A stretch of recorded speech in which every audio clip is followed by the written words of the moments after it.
Hello. It's during the height of the pandemic, Father Fawn, John and I came to you in this format to discuss the gospel for each weekend, and many of you found that very helpful. Some have asked that we, from time to time, continue this format and to discuss the gospel, and we will look at doing that. There have been some changes in the parish over the last couple of months, and so we thought we would use this format to introduce to you our new associate pastor. As you know, Father Fawn was reassigned to the cathedral, and July 1st was his first day there. We do have with us now Father Mark Sappenfield as our new associate pastor, and I'd ask Father Mark to say a little about himself.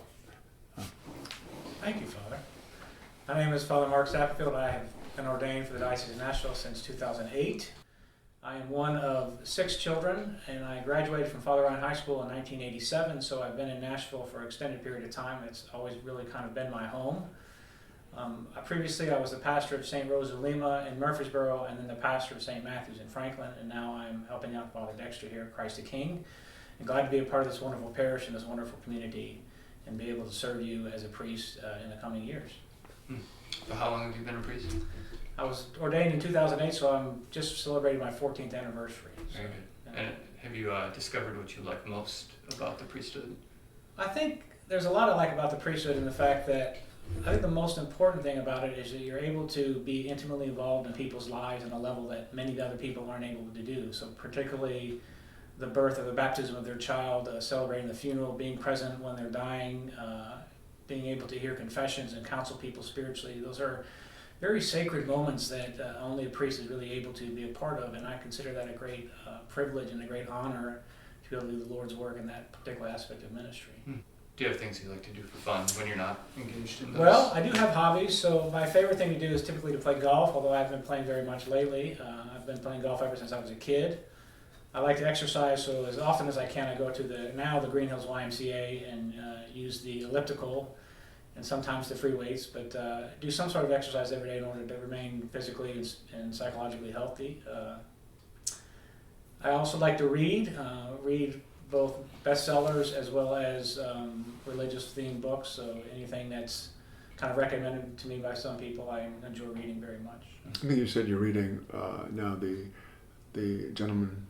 A Gentleman in Moscow. In Moscow, yeah. right. So it's basically a fiction book, a bestseller that was published maybe 3 or 4 years ago, if not a little bit longer. But it's just anything like that able kind of grabs you, tells the story is something that I enjoy very much.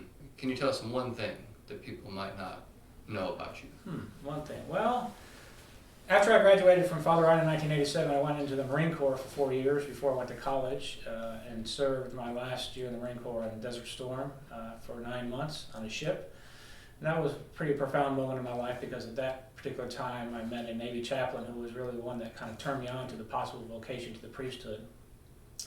It took a little bit of time for it to take root. I went to college after that, being a CPA for about 7 or 8 years before I finally went to the seminary. But a lot of people don't know that I served in the military, and a lot of people don't know that I was a CPA before I was a priest. So I think those are 2 good stepping stones to the priesthood for me. I knew about the CPA part. I didn't, or at least I've forgotten, I think, about your service in the military. Yeah.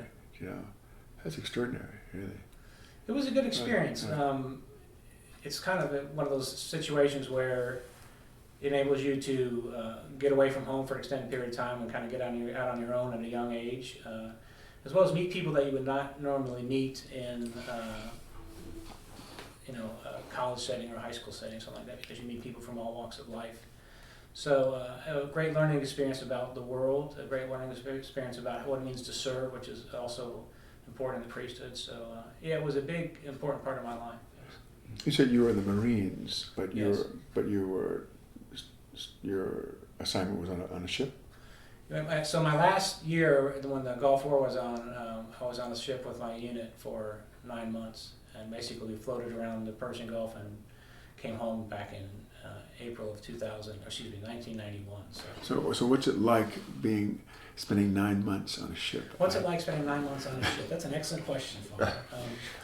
When you first walk onto a ship, you think to yourself, there's no way that I'm going to be able to adjust to this environment. And then as time goes on, you get used to the space that you're in. So particularly we slept 4 people high, so you had 4 on top of each other Right. on a rack, and in a very confined space that you weren't able to kind of go out and go for a walk because otherwise you were going to be swimming in the ocean. So it was an adjustment, but like anything in life, you adjust to your experience, or you adjust to your surroundings, you adjust to your environment, and so it was. So when you say 9 months, you mean 9 months on the water? I mean, there was no docking? No, we docked for 3 or 4 weeks at a time because we Okay, had okay. a situation where we had to turn Right. repairing the ship, but most of the time was at sea. Yeah, Right. so. What about the movement of the water and all?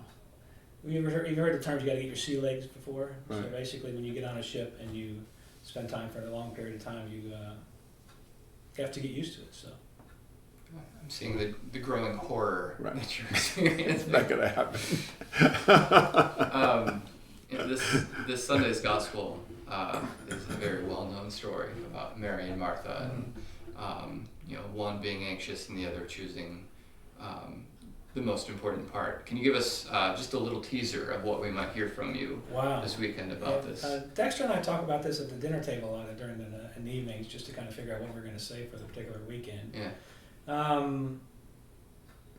My take is that obviously we're called to be servants because the first reading is about Abraham serving his visitors, and that plays into the gospel where Jesus goes to Martha and Mary's house, and Martha serves and Mary sits at his feet, and yet Martha is not necessarily praised, but Mary's praised for choosing the better part. So I like to convince or tell myself first and foremost, because I think whenever we preach, at least whenever I preach to myself, that in order to be a good servant, you have to be somebody that goes to God in prayer every day first, in order to help Him to direct you to how to serve and where to serve. So Father Mike, thanks for sharing with us. We are glad you're with us, and we welcome you in the name of the parish. We look forward to your service here and your time with us. Thank you for having me. I look forward to meeting more people every weekend. I'm not great with names, but I'll learn names as I go along. But it's a privilege and an honor to be a part of this parish. Thank you. Good. And is there AC in the church this weekend? It's cool. Yeah. Okay. It's cool. Good.